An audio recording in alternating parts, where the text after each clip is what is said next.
Cameroon, Bandung, Africa, Bandung, to the world, Bandung.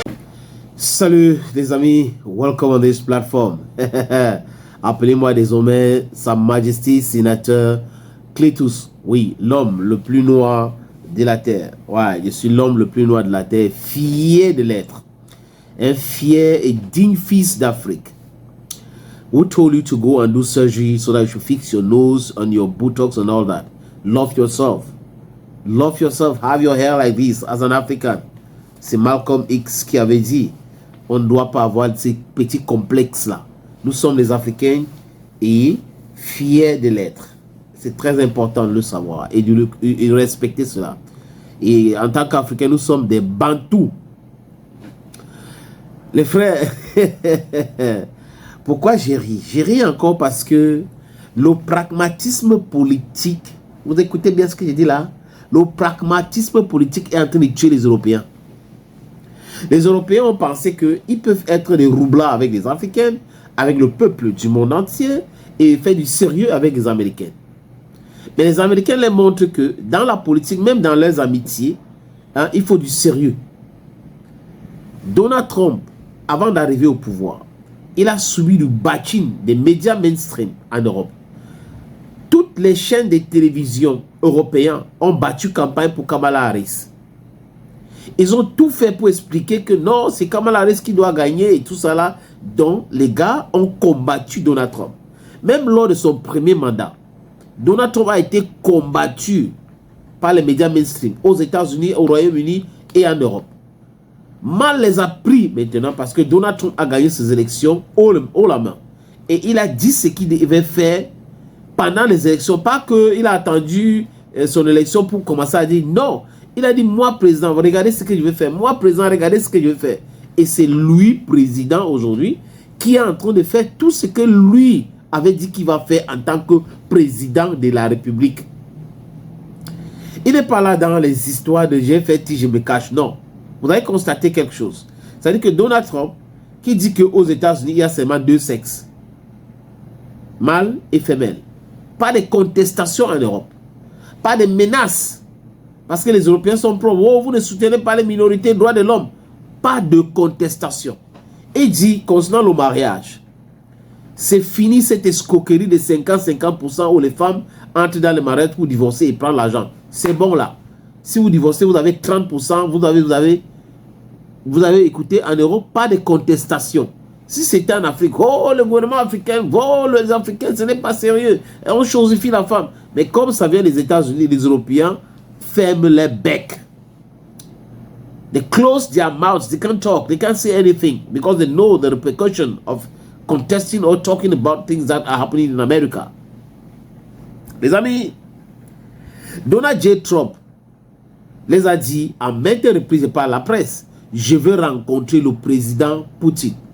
Je veux rencontrer le président Vladimir Poutine. Nous allons discuter avec lui pour mettre un terme à la guerre en Ukraine. Donc, dans tout ce que Donald Trump dit, les amis, Zelensky n'est nulle part dedans. Donc, Zelensky va seulement subir. Et si vous regardez bien l'actualité géopolitique, ou vous analysez bien, vous allez comprendre en filigrane que les discours de Donald Trump tendent à présenter trois chefs d'État comme les plus forts au monde et les choses doivent se régler entre ces trois-là. Xi Jinping, le Chinois, le président Poutine, le Russe, et lui, le président américain Donald J. Trump. C'est comme ça. C'est comme ça. Donald Trump dit, j'ai appelé, mais on a discuté avec le président russe et tout ça là. Il affirme bien qu'il a eu les discussions. Donc son administration a eu les discussions avec l'administration russe. Pas de contestation. Quand le premier ministre hongrois part en Russie, ça crée une tollée en Europe. Oh, il ne devrait pas partir. Il est parti faire quoi? Monsieur Fico parle de la Russie. Oh, il ne doit pas dire cela. Aussi la von der Leyen va se lever pour dire que ce n'est pas normal. Mais quand Donald Trump dit que nous avons eu, mon administration a eu des discussions déjà avec le gouvernement russe, pas de contestation. On ne voit pas aussi la von der Leyen. On ne voit pas les autres médias. On ne voit pas les autres chefs d'État pour contester. C'est ça. C'est ça. Restez dans le faux, ça vous attrape. Restez dans le faux, ça frappe votre visage. C'est le faux qui est en train de détruire les dirigeants européens aujourd'hui et l'Europe aujourd'hui. Et là, tout ce qu'ils ont manigancé en pensant qu'on va utiliser les États-Unis, parce que Joe Biden n'était pas un dirigeant. Joe Biden était quelqu'un de manipulé. On pouvait lui dire pas à gauche, il part à gauche, écrit ceci, dit ceci, il va dire tout ce qu'on lui a demandé de dire. Mais Donald Trump, il a ses idées. Il sait ce qu'il veut faire. Il connaît ses vrais combats. Il sait que contre la Russie, c'est sa destruction. Il ne veut pas fuir l'Ukraine comme Joe Biden a fui l'Afghanistan et fui l'Irak. Donc, pour ne pas fuir, pour partir dignement, avec beaucoup de dignité, let me just repeat myself, il faut discuter avec l'homme fort du Kremlin. Et les gars pleurent aujourd'hui, les Russes sont résilients, les Russes sont résilients. Donc vous ne savez pas que les Russes étaient résilients comme ça. Donc vous avez attaqué les Russes en pensant que la Russie, en pensant que les Russes vont commencer à manifester leur soutien à vous. Vous qui avez sauvé lors de la Deuxième Guerre mondiale et que vous n'êtes pas reconnaissant même dans votre histoire. Parce que les Russes ont perdu 60 millions de personnes, hein, à peu près 27 millions de militaires. Mais les Européens, à chaque fois, vont vous dire non, les Américains nous ont sauvés. Donald Trump les a encore fait ça mal, les amis. Donald Trump a dit que la Russie a sauvé l'Europe lors de la Deuxième Guerre mondiale. Et les gars n'aiment pas la vérité. Voilà la vérité qui sort de la bouche d'un président américain. C'est le pragmatisme. Et ce pragmatisme, ça fait très, très mal en Occident. Parce qu'ils n'aiment pas la vérité. Les amis, en tant qu'Africains, restons soudés. Restons concentrés. Continuons dans ce combat. Poussons les autres qui veulent devenir les chefs d'État pour continuer dans notre combat. On doit les soutenir à être courageux. C'est ça. Nous devons être avec eux, soudés avec ceux-là. On a des vrais politiciens en Afrique. Mais la plupart, c'est des roublards. La plupart, c'est des corrompus. Nous voulons des vraies personnes ici en Afrique.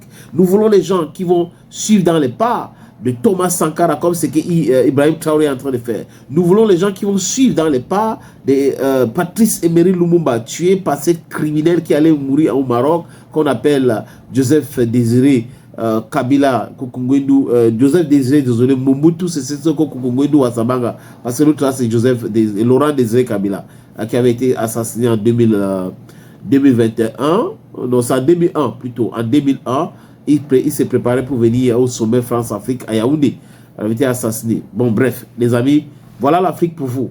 Nous devons rester soudés, soudés, soudés. Parce que n'oubliez pas, les amis, l'Afrique ou la mort, nous vaincrons. Répétez encore après moi, les amis. L'Afrique ou la mort, nous vaincrons. Oui, c'est la seule chose que nous avons. Nous devons protéger notre continent, notre pays, l'Afrique. From me to you. It's bye-bye for now.